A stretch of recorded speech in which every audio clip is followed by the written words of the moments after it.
Au cours des années 1970, l'armée de l'air décide de se lancer dans un programme d'intercepteurs lourds.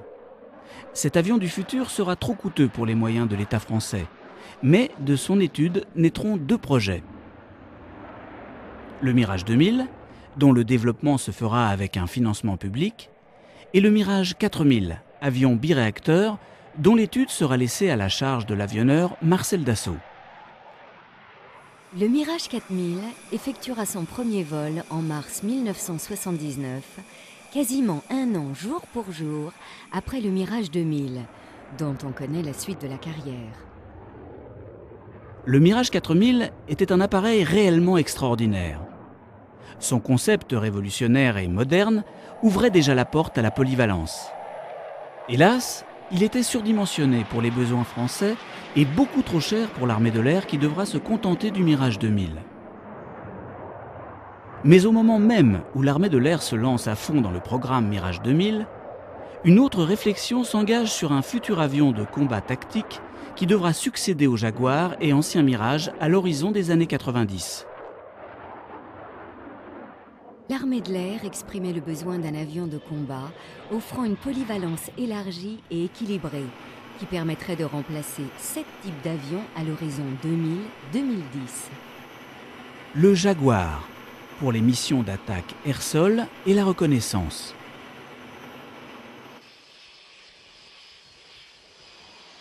Le Super Étendard, pour les missions d'attaque au sol effectuées à partir de porte-avions.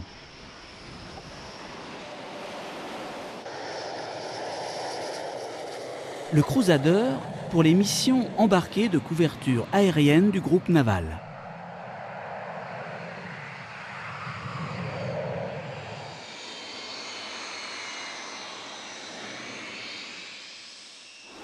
Le Mirage F1, avion multirôle de bombardement et de reconnaissance.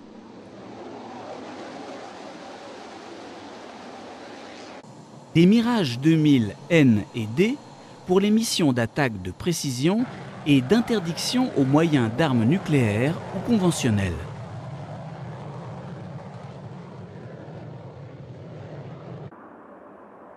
Le Mirage 2000C, pour les missions de défense aérienne et de sûreté de l'espace aérien.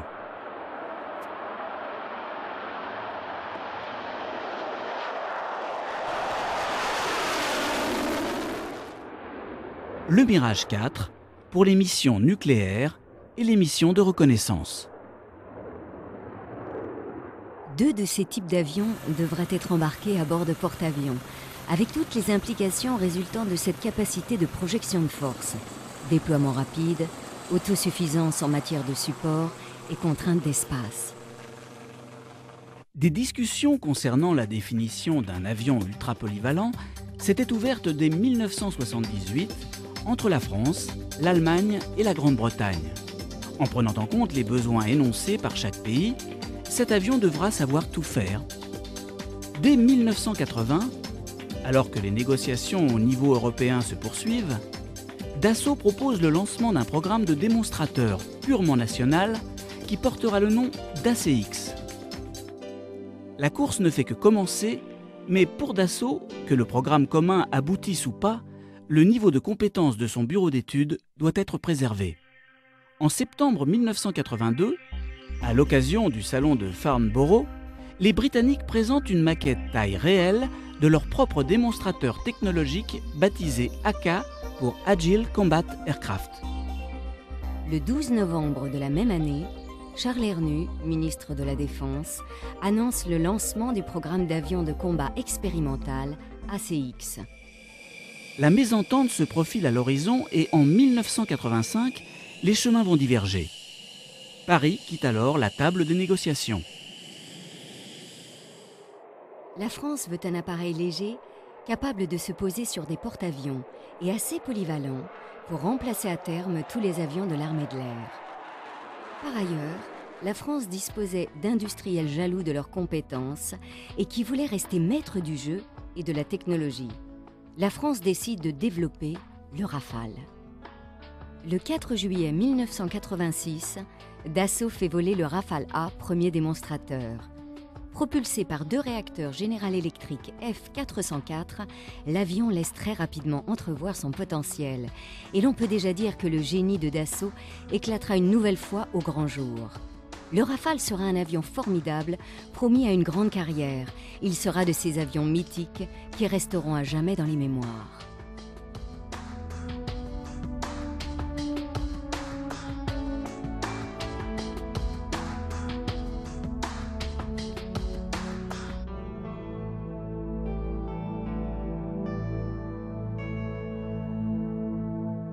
Dans le camp adverse, 4 pays européens s'unissent pour mettre en place le programme Eurofighter. Leurs idées s'appuyaient sur l'exemple américain, commandé en plus grand nombre pour réduire le coût.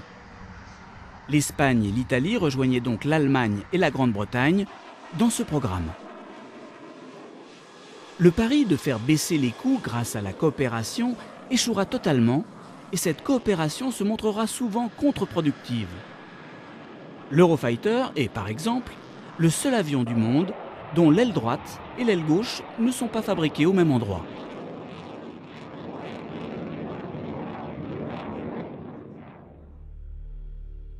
Les bureaux d'études de Dassault mirent les bouchées doubles. Des moyens informatiques extrêmement modernes et performants furent mis en œuvre pour améliorer l'avion. Celui-ci remplissait pleinement son contrat en validant 5 innovations majeures. Formule aérodynamique, utilisation généralisée de matériaux nouveaux, commande de vol électrique, poste de pilotage révolutionnaire et intégration générale des systèmes.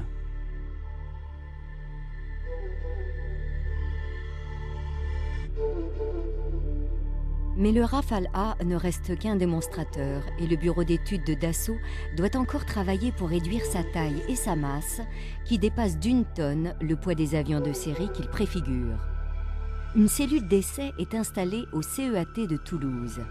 24 heures sur 24, des vérins torturent littéralement l'avion, simulant plus de 200 vols par jour pour étudier le vieillissement des structures. Ces essais joueront un rôle essentiel dans la maîtrise de la masse de l'avion.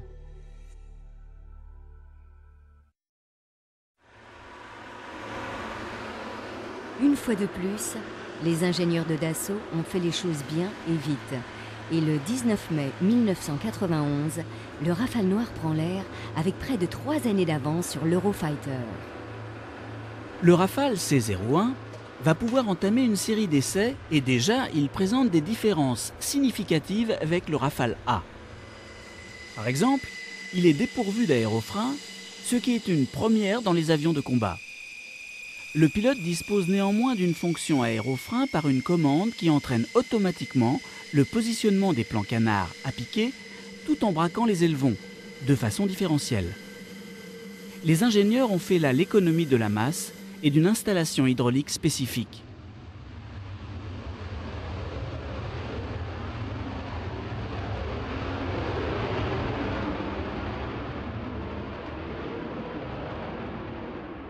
Les essais en vol vont continuer et la traque aux sophistications inutiles est ouverte. Les solutions les plus simples sont retenues car synonymes de l'allègement de l'avion et réduction des coûts d'acquisition et d'entretien. Les premiers vols se passent sans histoire et l'avion est immédiatement utilisé pour expérimenter le domaine de vol, tester l'interface pilote-avion et surtout valider l'emploi des réacteurs M88. Les capteurs embarqués dans l'avion transmettent en direct, en salle d'écoute, les données qu'ils enregistrent. Les ingénieurs de vol reçoivent et analysent les flux de données ainsi transmis. Le pilote peut ainsi dialoguer avec les ingénieurs et effectuer des opérations spécifiques à la demande.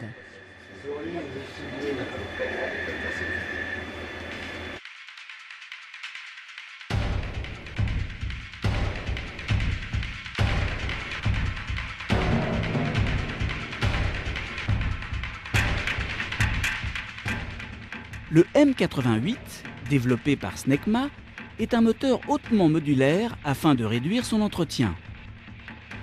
Il bénéficie également des dernières avancées pour réduire la signature magnétique et infrarouge.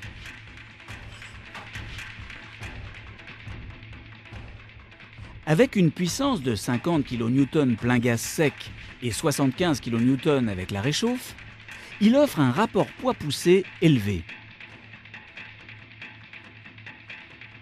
Comparé à l'Atar 9K qui offre la même puissance, il est plus court de moitié et plus léger de 45%.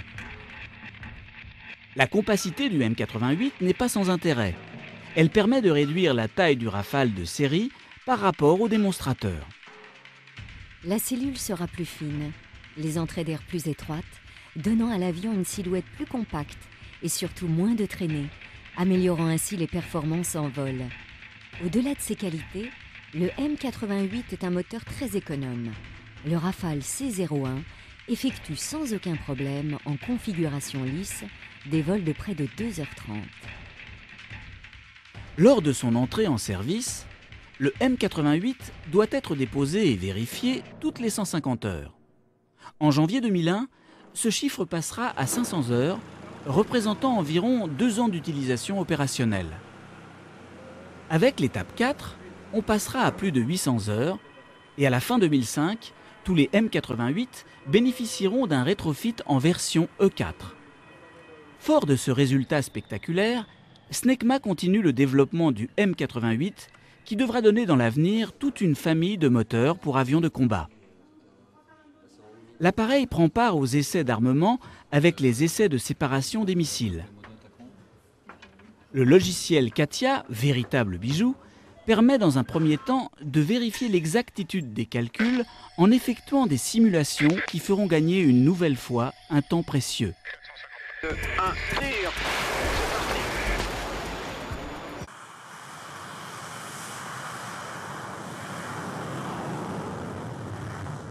Des essais en vol compléteront ces études et permettront d'optimiser l'emploi des différents armements lorsque l'avion sera opérationnel. Ok, merci. Tu as l'alpha check directement en bas. Ouais, ça marche. Directement en bas, tu dis oui, en haut de la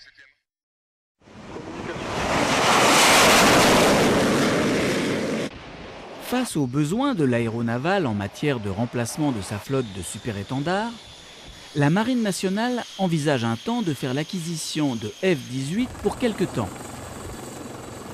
Dassault imposera le Rafale à l'issue d'un nouveau bras de fer, car le danger de voir des avions américains de longues années sur les ponts d'envol des porte-avions français pesait trop lourdement sur l'industrie aéronautique nationale.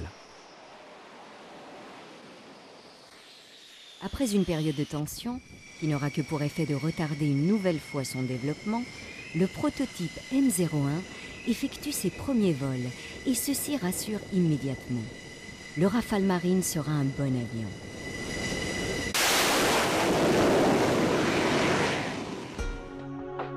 Définitivement, on peut dire que le bureau d'études de Dassault fait les choses bien.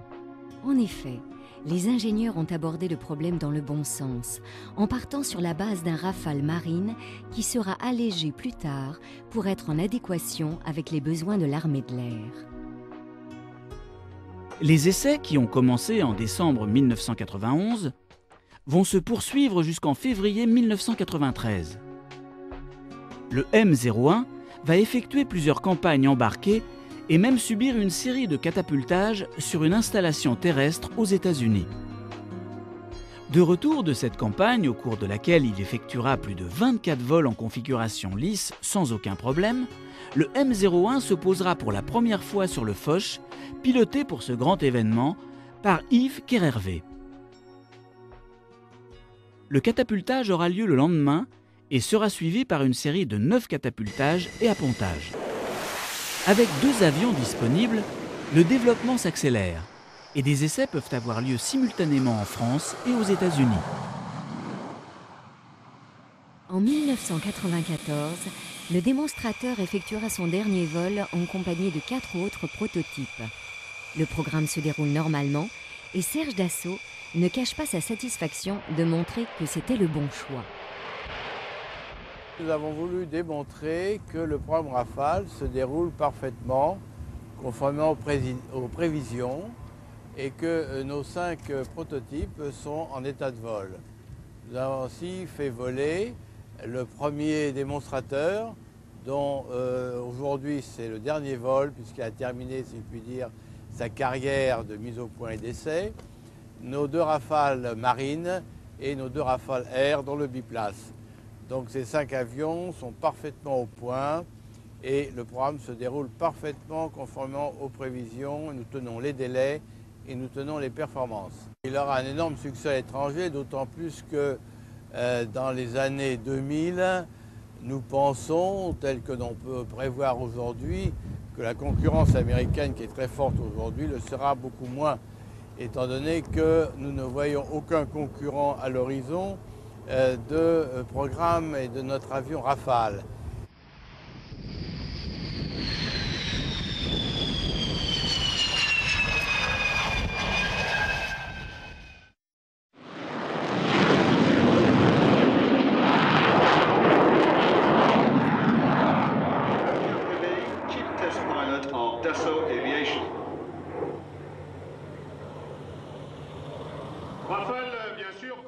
Les années qui vont suivre vont voir se multiplier les démonstrations en vol. Toutes les occasions de présenter l'avion seront bonnes et Dassault ne manquera aucune d'entre elles.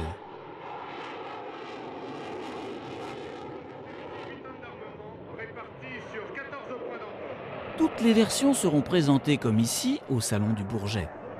Mais ces efforts ne verront pas se concrétiser assez vite les commandes du gouvernement. De report en report d'une commande française, l'avion se heurte à un mur sur le marché de l'exportation.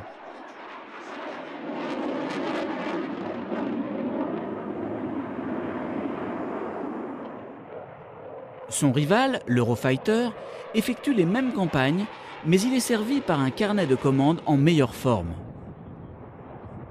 On peut se douter que la vérité est tout autre et que lui aussi est soumis à d'autres contraintes.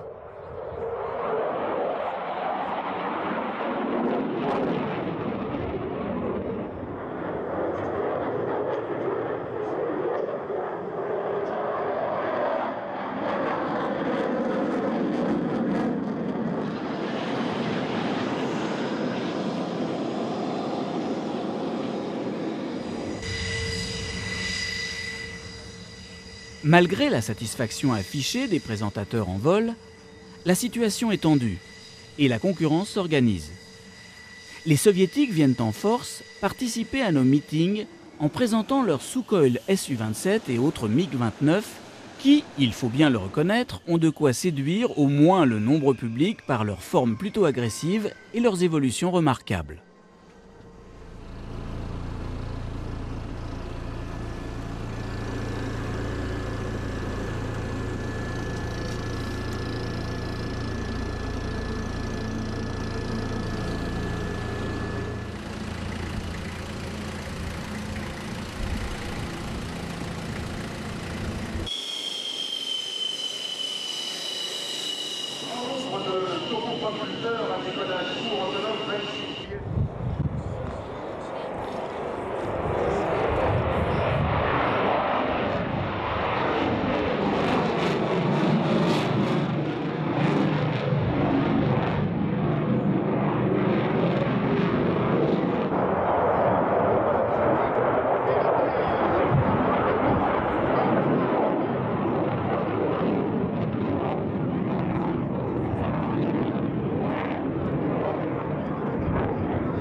Le 4 décembre 2000, les premiers Rafales M se posent à Landivisiau.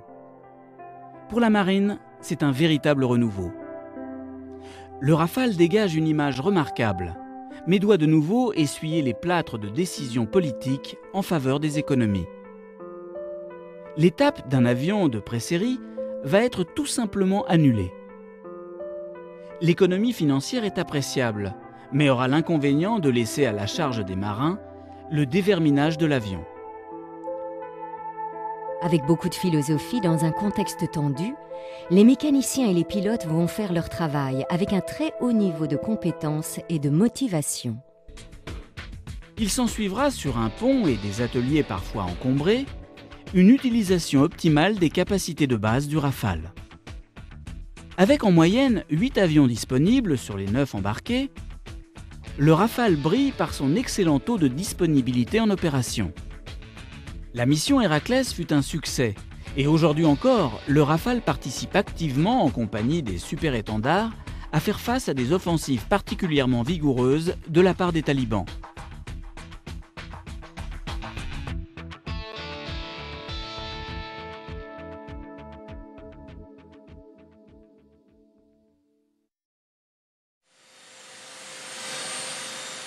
Avant d'être en activité dans les escadrons, les avions font un passage au Centre d'expérience aérienne militaire de Mont-de-Marsan. Le lieutenant-colonel Vial nous explique comment intervient le CEAM dans la vie de l'avion. Donc, le rôle du Centre d'expérience aérienne militaire dans l'armée de l'air est donc de définir des consignes d'emploi, des procédures de maintenance concernant tous les appareils nouveaux, les nouveaux matériels qui rentrent en service dans l'armée de l'air. Donc, dans un premier temps, nous avons eu des équipes amont qui ont suivi tout le développement du Rafale depuis de longues années auprès d'industriels, en ayant toujours un regard opérationnel sur cet avion, toujours avoir un œil critique opérationnel dans les solutions proposées par l'industriel aux futurs clients qu'est l'armée de l'air. Ensuite, nous avons reçu ici, il y a environ deux ans, les premiers exemplaires du Rafale au titre de l'expérimentation, la prise de compétences, voir concrètement comment utiliser l'avion dans le domaine de la maintenance, dans le domaine du vol opérationnel.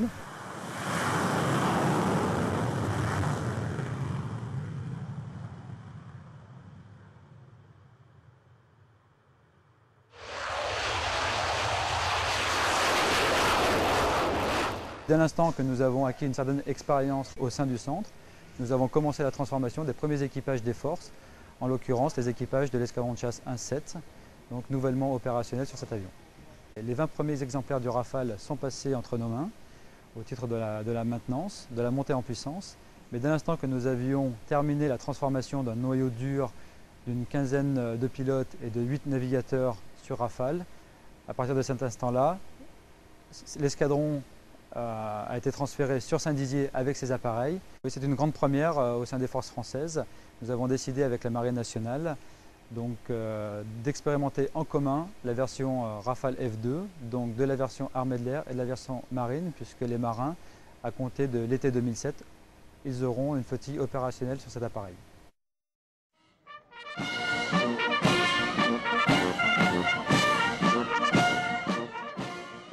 L'inauguration officielle de l'arrivée du Rafale dans l'armée de l'air a eu lieu le 27 juin 2006 sur la base de Saint-Dizier en présence du Premier ministre et du ministre de la Défense.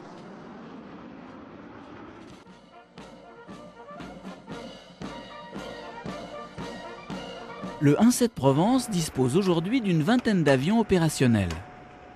L'ensemble du personnel, pilotes et mécaniciens, sont désormais familiarisés avec un avion aux capacités qui ne cessent de les séduire. Le lieutenant-colonel Vincent Chussot était pilote en échange au sein de la 12e flottille sur la version F1 du Rafale. Il connaît bien l'appareil et confirme qu'il progresse de façon significative. L'arrivée de l'avion dans l'escadron est l'aboutissement pour tous d'une longue période de préparation. Cet avion marque l'avènement de nouveaux concepts en matière de préparation des vols et de maintenance. Dans son emploi au quotidien, le Rafale affiche une simplification des tâches très appréciée, tant pour le pilotage que pour l'aide à la navigation. Le capitaine Gilles Vallée, ancien pilote présentateur de Jaguar, nous présente cet avion véritablement unique.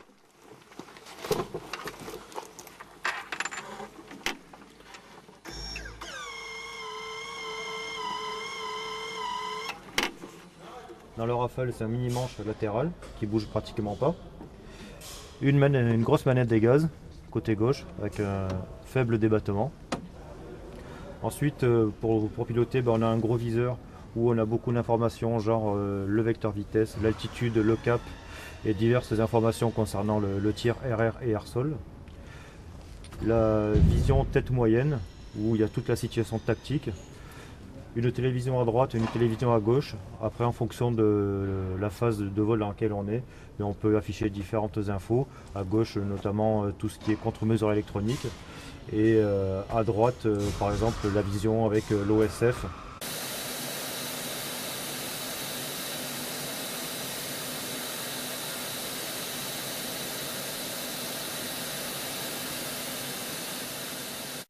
Donc à droite, le mini-manche latéral ou le stick avec un petit débattement, comme vous voyez. Là, c'est le débattement max.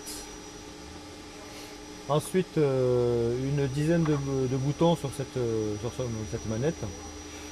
Un des boutons principaux, la petite pyramide ici, qui consiste à piloter l'avion quand il est sous pilote automatique. On donne des petites impulsions, haut, bas, droite, gauche, on pilote l'avion comme ça. Les gros boutons ici, c'est essentiellement lié aux différents modes du radar. Pour utiliser le radar en air-air, c'est bien qu'en air-air qu'en air-sol. Pour délivrer l'armement, eh bien, il y a une queue de détente, comme sur tous les avions, qui se trouve derrière. Donc on tire comme un pistolet. Voilà pour la manche. Pour la manette des gaz, voilà une grosse manette des gaz qui est en deux parties. Voilà le débattement max, plein gaz sec et après une charge PC. Le petit bouton pour les deux radios, vert et rouge. Les aérofreins. Ici pour bouger la petite croix dans la situation tactique, pour aller désigner des objectifs par exemple. Sur la partie prolongée, eh bien, on change les échelles de la situation tactique. Et après on trouve divers boutons pour régler le radar également.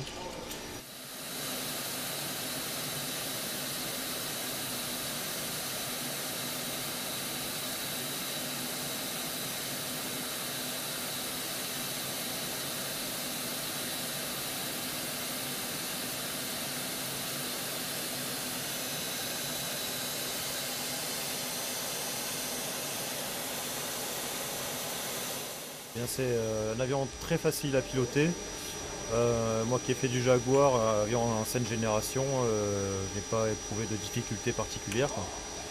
Le fait que ça soit un mini-manche latéral, ce n'est pas un souci, on s'y fait très rapidement. En quelques secondes, on a pris l'avion en main. Après, la difficulté, c'est de bien intégrer le système, mais le pilotage pur de l'avion est très très simple. Il n'y a pas de grosses difficultés. Les qualités et les défauts de l'avion. Les qualités, c'est qu'on a toutes les infos dont on a besoin, que ce soit info radar, spectra, enfin la guerre électronique, l'OSF, l'optronique secteur frontal, la liaison de données. Tout ça, c'est le système Rafale. Ça fait beaucoup d'informations. Un pilote de chasse, son métier, ce n'est pas de piloter. Le pilotage est un outil et le but est de réaliser la mission. Le pilotage, pour nous, c'est transparent, c'est un outil comme un autre. Pour détecter les différentes menaces, dans un premier temps, on a le radar. Ensuite, on a l'OSF, l'optronique secteur frontal. C'est les petites boules qu'on voit sur le net de l'avion. Il y a une caméra avec une voie infrarouge et une voie télévision. En fait, on voit vraiment en temps réel l'objectif, un avion ou un objectif au sol sur lesquels on va désigner des bombes, par exemple.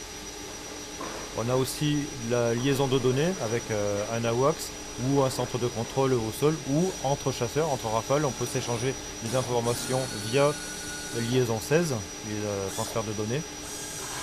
Et on a aussi, pour terminer, Spectra, c'est le système de contre-mesure électronique. Quand un avion nous éclaire, en fait, on va savoir de quel côté vient la menace et on a aussi une bonne estimation de la distance aussi. Voilà les principaux capteurs de cet avion. La grosse différence avec le Jaguar, c'est évidemment la puissance. Donc le Jaguar, bien que c'était un avion fantastique, il était sous-motorisé. Donc là on a 15 tonnes qui poussent derrière. Et ensuite les capacités de manœuvrabilité de l'avion. On a vu c'est un Delta et auquel on a rajouté des canards, donc l'avion est bien plus manœuvrant qu'un Mirage 2000. Donc voilà la grosse différence avec un Jaguar. C'est très confortable d'avoir de la puissance. Bon, c'est sûr qu'on n'en a jamais assez, mais par rapport à un Jaguar, ça change beaucoup la vie, quoi.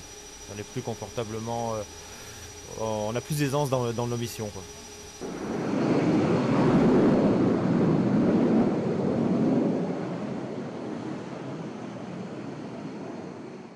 De même que pour le personnel navigant, l'étendue des possibilités que le Rafale et son système de soutien offrent au personnel technique est énorme. Ce point de vue nous est très bien expliqué par le responsable du soutien du 1-7. C'est un avion qui est tout à fait facile à maintenir, puisqu'il a été conçu pour ça depuis le début du programme. Ainsi, pour le Rafale, on travaille selon le principe d'une maintenance selon état. Les avions d'ancienne génération, type Mirage 2000 ou Mirage F1, étaient arrêtés de façon périodique pour être complètement revisités, complètement vérifiés. Sur le Rafale, nous n'avons plus ce genre d'opération de maintenance et donc nous gagnons forcément en disponibilité de l'avion puisque en permanence les équipements de l'avion sont vérifiés en temps réel et nous ne sommes plus obligés d'arrêter l'avion pour vérifier les équipements. L'intérêt du Rafale, si vous voulez, c'est que autant le concept de maintenance a été étudié dès le début du développement, que cela a été vrai également pour la formation des mécaniciens. L'armée de l'air a profité de l'arrivée du Rafale pour vraiment effectuer une révolution dans les systèmes de formation des jeunes mécaniciens en regroupant certaines spécialités. Aujourd'hui, nous avons 3 spécialités au niveau du Rafale, une spécialité vecteur qui s'occupe du dépannage de la cellule et du dépannage du moteur, une spécialité armurier qui s'occupe de tout ce qui est siège éjectable et de l'armement, et une spécialité avionique qui s'occupe vraiment, une grosse spécialité avionique qui s'occupe de tout ce qui est électricité, électronique, capteur et informatique à bord de l'avion. Le moteur modulaire nous permet évidemment de travailler beaucoup plus vite. C'est le principe du moteur modulaire. On enlève un module, on le remplace par un autre et le moteur redevient disponible tout de suite. Et ensuite, donc, il y a une autre étape où le module, lui, est réparé, mais le moteur est disponible. Donc finalement, l'avion peut voler. Donc ce concept n'est pas révolutionnaire pour nous. On a déjà commencé à travailler comme ça avec le Mirage 2000. Maintenant, l'intérêt forcément du moteur pour nous mécaniciens, en unité opérationnelle, c'est qu'il est beaucoup plus facile à maintenir et à dépanner. Un nombre incroyable d'opérations qui nécessitaient auparavant une dépose du moteur se fait aujourd'hui moteur avionné. Aujourd'hui, on peut changer un calculateur sur Rafale, sur le moteur du Rafale, avec le moteur avionné. Le plus gros changement pour le moteur, la maintenance du moteur sur le Rafale, c'est l'échange du moteur. L'échange du moteur se fait très rapidement, en moins de 3 heures, le moteur est changé sur Rafale. Comme on facilite le travail des mécaniciens, la conception de l'avion fait également qu'on a moins de matériel à mettre en place autour de l'avion, moins de moyens de soutien à mettre autour de l'avion pour le dépanner, donc c'est d'autant plus rapide.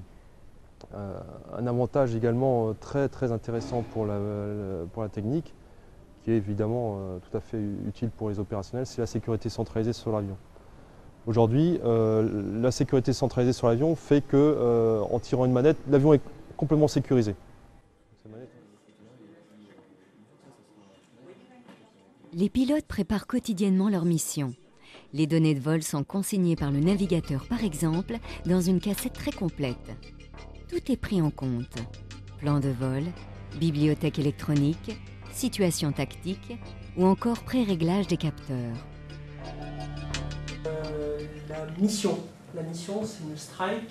On a une notion d'organique très restreinte, c'est-à-dire qui se résumera plutôt à de la self-protection, puisque de toute façon, il n'y a pas d'autre strike. Et nous sommes. Le but est de tirer de la 2SM sur la base de Saint-Dizier.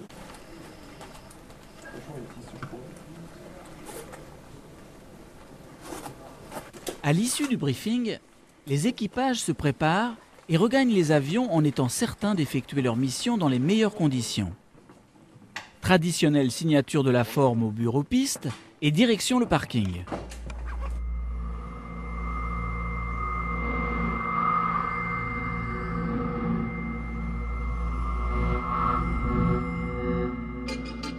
Le navigateur remet la cassette au technicien chargé de la préparation de son avion, qu'il insère dans le logement pendant que le pilote fait un tour d'avion simplifié du fait de la réduction des paramètres à vérifier. La majorité des sécurités étant automatisées par une commande située en cabine, comme par exemple la sécurisation des emports et des bidons.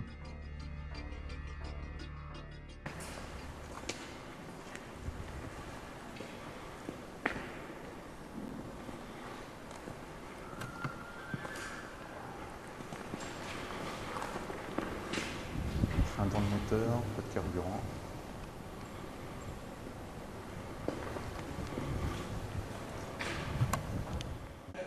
Le brêlage lui aussi est simplifié par la sécurisation du siège éjectable par le pilote lui-même et la mise en route peut avoir lieu très rapidement. Les moteurs M88 nous font entendre des sons impressionnants dès leur premier tour de fan.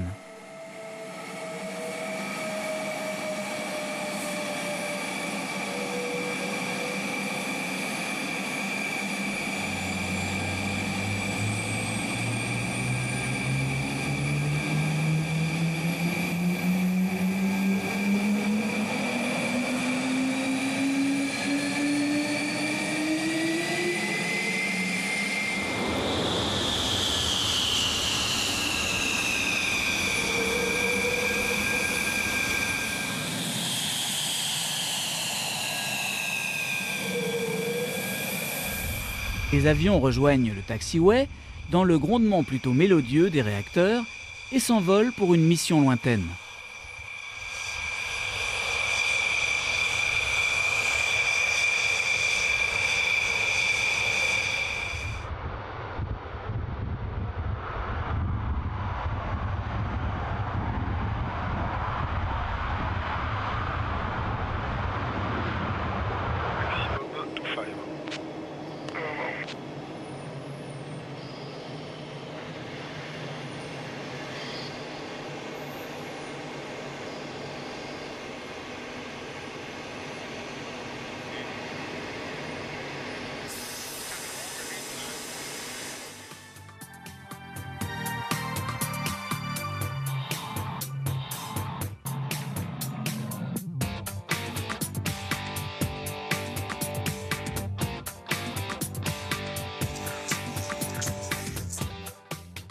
L'escadron effectue journellement des missions comme la participation à la permanence opérationnelle, assurant la sûreté du territoire. Malgré quelques soucis de jeunesse, l'avion se montre fiable et sa polyvalence en fait un avion roi.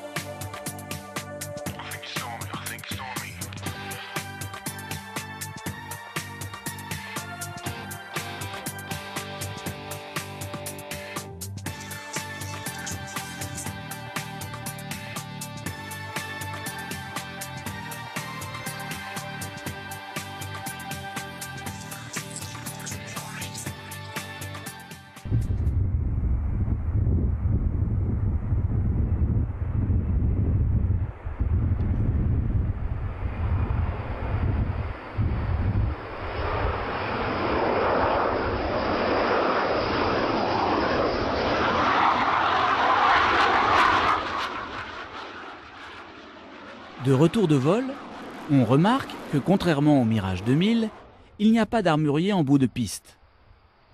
La mise en place des broches de sécurité est une tâche qui a été supprimée, car c'est le pilote qui sécurise là encore son avion depuis sa cabine. Celui-ci regagne directement le parking pour être préparé pour la mission suivante. Le modernisme du Rafale nous étonne encore à chaque rencontre.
Plein de carburant, vérification des organes extérieurs, l'avion est très rapidement prêt à repartir.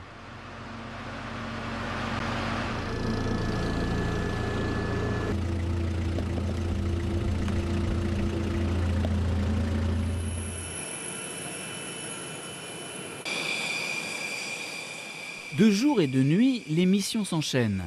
Et une sérieuse montée en puissance s'opère, surtout depuis que l'escadron est doté de 20 appareils. Le 1-7 a acquis la capacité à intervenir hors des frontières nationales dans le cadre des opérations extérieures. Mais il est investi d'une autre mission de la plus haute importance, la formation des équipages des 2 escadrons devant recevoir les Rafales après lui.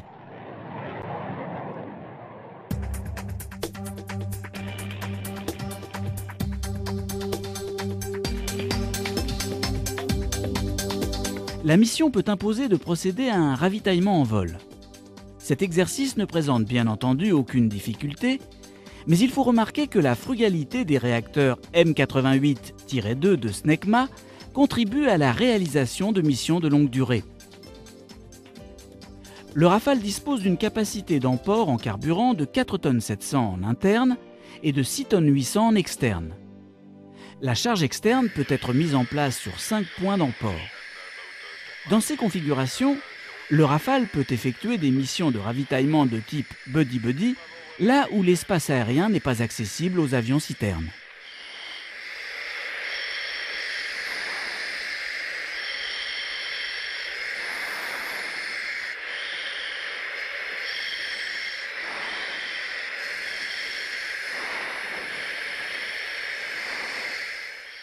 Un Rafale du CEAM effectue sous nos yeux un ravitaillement en compagnie de Mirage 2000.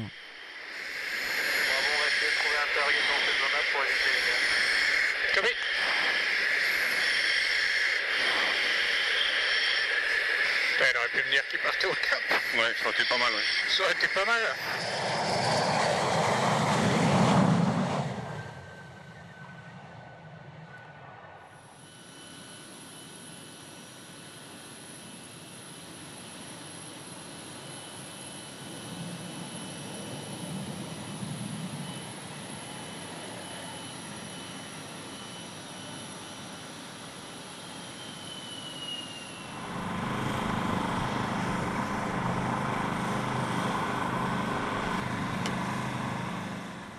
Le Rafale peut tout à fait participer à des opérations nocturnes.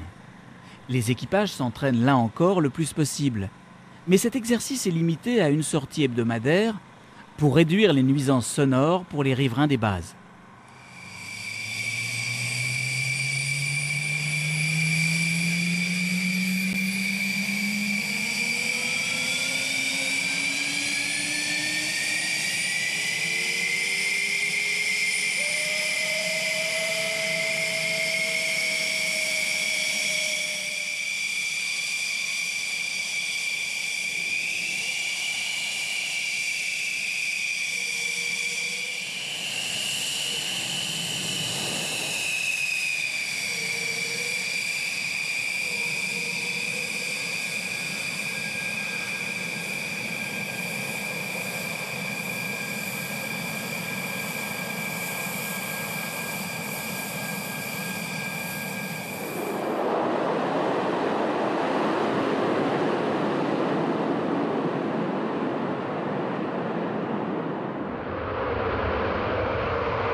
Attends, notre village il est là-bas, il va cercler comme ça, donc en gros il est soit au-dessus à gauche, soit au-dessus à droite, mais il doit pas être bien loin.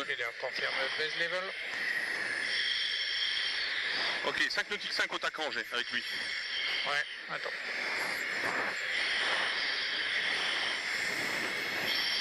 Bouge pas, il doit être beaucoup plus loin là. Ouais.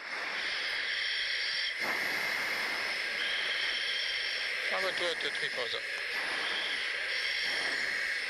Ok, c'est lui. Ouais, c'est bon. C'est confirmé radar. Non, c'est pas lui. Le système d'armes du Rafale a été conçu pour permettre l'utilisation sans restriction de tous les armements actuels connus et à venir, quel que soit leur degré de sophistication. Avec une masse à vide d'environ 10 tonnes, le Rafale est doté de 14 points d'emport. 5 d'entre eux sont spécialement adaptés aux charges lourdes et le poids des empores externes peut dépasser 9 tonnes.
Le premier et le plus important capteur du Rafale est son radar. L'agilité de son faisceau, grâce au balayage électronique et sa vitesse de calcul, permet en air-air la détection et la poursuite automatique de plusieurs cibles simultanées et à grande vitesse.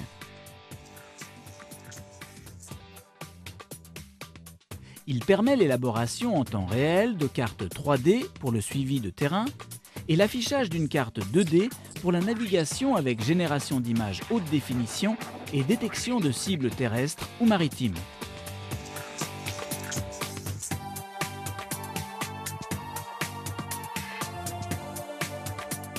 L'interface homme-machine, unique au monde, combinant le concept main sur manche et manette, s'appuie sur un ensemble d'équipements à haut niveau d'intégration qui permettent aux pilotes le pilotage tête haute, l'analyse de la situation tactique,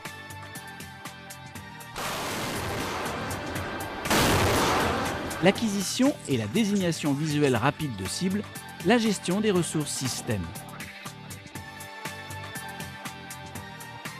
La fusion des données multicapteurs permet d'établir un véritable lien entre l'espace global du champ de bataille qui entoure l'avion et le cerveau du pilote, avec sa capacité unique à comprendre les implications d'une situation tactique et à prendre la décision la meilleure. Le dernier né des avions d'assaut ne se contente pas d'embarquer la gamme la plus large et la plus avancée de capteurs, il en décuple l'efficacité grâce à une technologie radicalement nouvelle.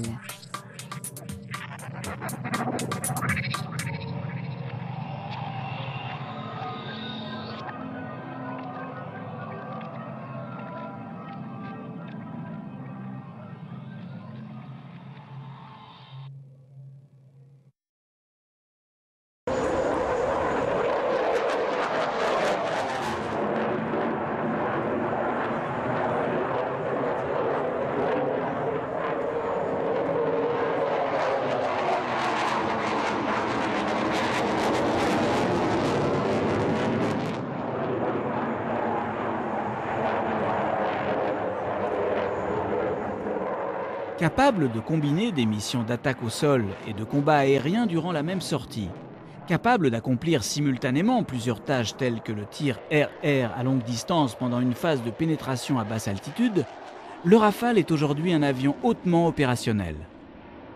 Le Rafale n'est plus un avion de démonstration en vol, comme le sont ses principaux rivaux. C'est un avion à la capacité omnirôle élargie, allié à un très haut degré de survivabilité.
En service dans l'armée de l'air, le Rafale devrait connaître un succès mérité sur le marché de l'exportation et ses concurrents russes et américains, malgré leurs prouesses, peuvent véritablement redouter le roi du ciel.